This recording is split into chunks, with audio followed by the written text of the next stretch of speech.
神秘的北戴河会议正在进行中，各种有关会议的内情从不同渠道开始不断流出。最新爆料指出，今年北戴河的核心主题不只是人事变动，而是攸关中共21大决定习近平去留的大戏。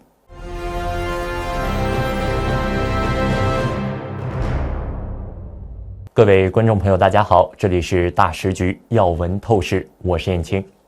原内蒙古政府法律顾问室的执行主任杜文称，他收到的可靠消息，从8月2号开始，中共党魁习近平和全体政治局常委，还有一部分政治局委员都已经进驻了北戴河，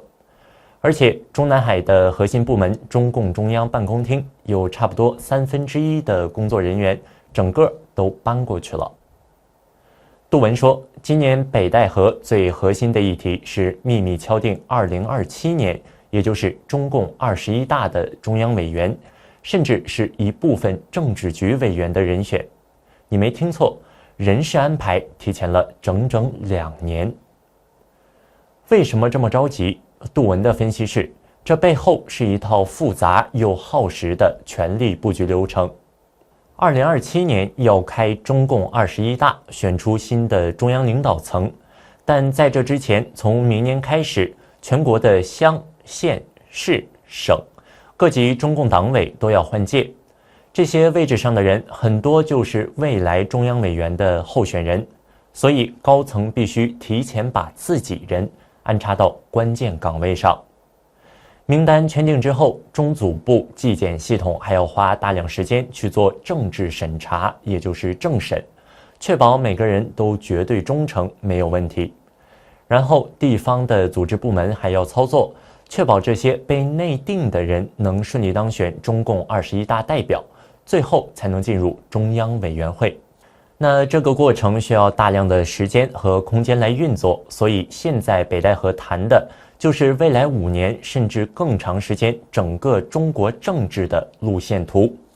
核心中的核心就是一个问题，到了2027年，习近平是留还是退？杜文的判断是，习近平不可能放权，原因很简单，他这10多年为了巩固权力得罪了太多人，手上沾满了党内权贵的血，一旦他放权，就意味着他可能没有活路。所以除非他自己的健康出大问题，或者发生什么谁也想不到的突发事件，否则他是不会主动下台的。有很多朋友私下问我，在中国大陆翻墙看我们的节目，或者关心一些敏感话题时，担心自己的 IP 被追踪，留言会惹麻烦，该怎么办？今天要特别推荐给大家的是我自己也在用的神盾 VPN。为什么说它是目前真正值得信赖的 VPN？ 原因只有2个字：安全。我们来说说传统 VPN 的问题，它只用一台服务器，资料经过加密传到 VPN， 再从那台服务器发送出去。也就是说，它不但知道你的来源 IP， 也知道你连去哪里。那这就意味着，只要那台服务器有风险，你的整条路径就会被看得一清二楚。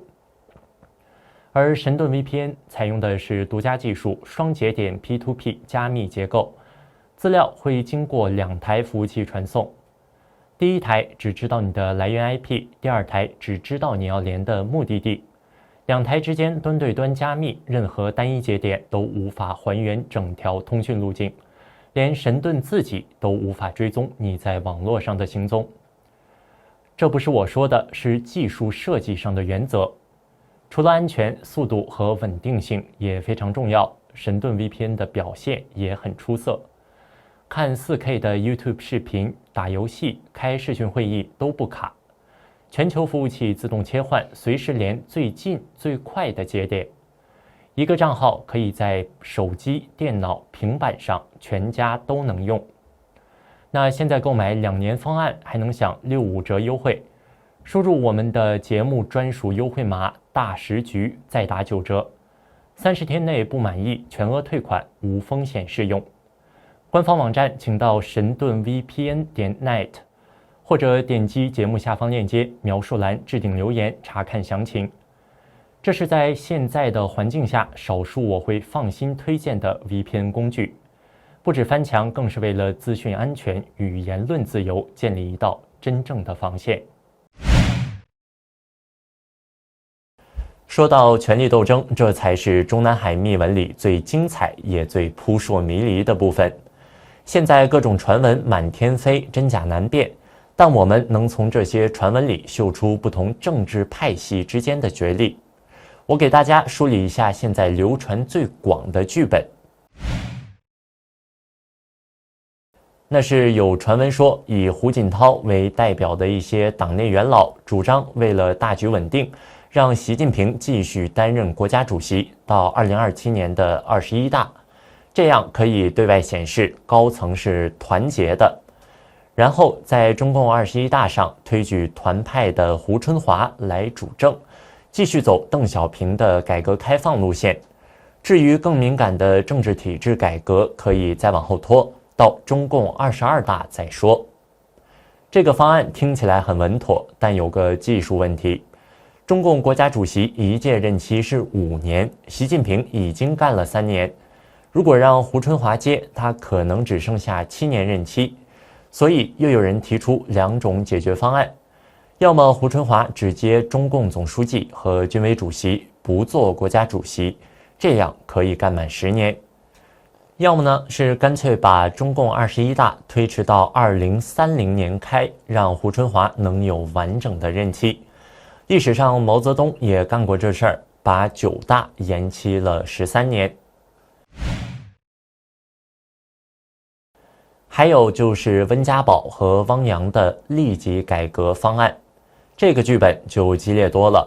据说前中共总理温家宝和政协主席汪洋，还有军方的张又侠，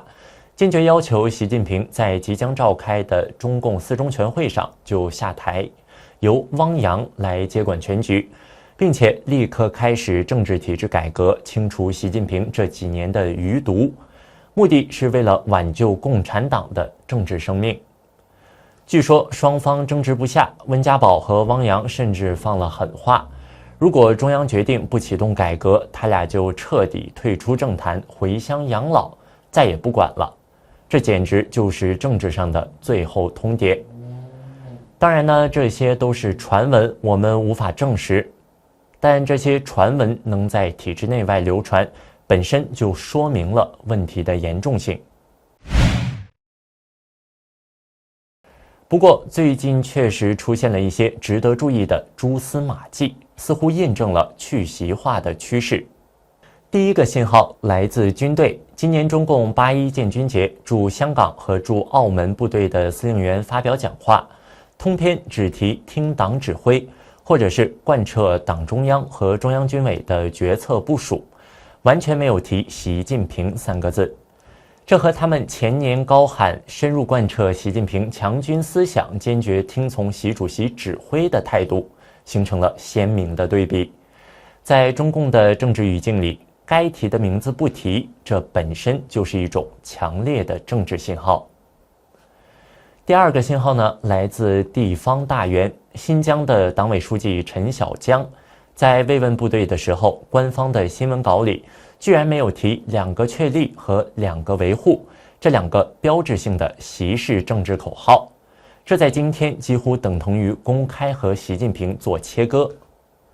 第3个信号呢，是人事变动，团派背景的陈静最近被任命为湖南省副省长。在现在这种政治环境下，团派干部还能在地方获得重用，被一些人解读为团派势力的回潮。这些信号就像是棋盘上的棋子，单个看可能没什么，但连在一起看就让人不得不怀疑，水面之下是不是真的在暗流涌动。聊了这么多传闻和分析，可能有人会说这些都是谣言，都是海外的人瞎编的，听听就算了。不过《华尔街日报》最近专门发了一篇长文来分析这些传言，他的结论很清楚，我们不能再简单的把这些传闻当成谣言一笑置之，它们本身已经在中国政治中产生了实实在在的作用。北京之春8月号刊发了一篇文章，分析指出，传言满天飞，恰恰是因为真相被关在了黑箱里。文章分析，为什么大家这么热衷于讨论这些传闻，说到底就是因为我们不知道真相，又特别想知道。中共的权力体系是全世界最封闭的，高层发生了什么，媒体不报，新闻不说，老百姓两眼一摸黑。他为什么缺席了这个重要活动？那个高层会议为什么迟迟不开？军队人事为什么频繁变动？这些问题官方一个解释都没有，没有解释，大家就只能自己拼凑、联想、猜测，一点风吹草动就能脑补出一场大戏。所以不是传言太多，而是真实的、透明的信息太少了。文章指出，很多传言可能根本不是外边编的，而是中共自己人放出来的。《华尔街日报》就指出了这一点。党内那些对习近平不满的政治对手，很有可能会有意地往外放风，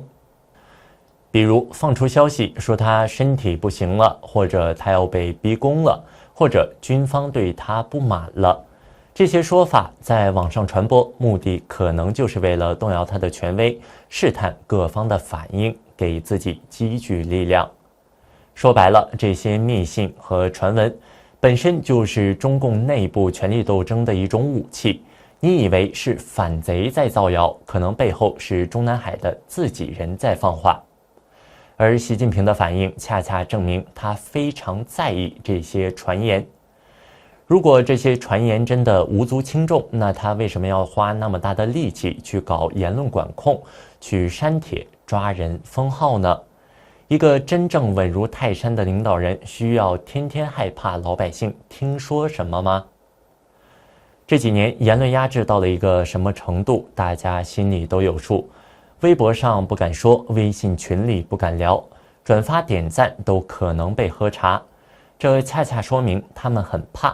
怕这些东西真的会影响到政权的稳定。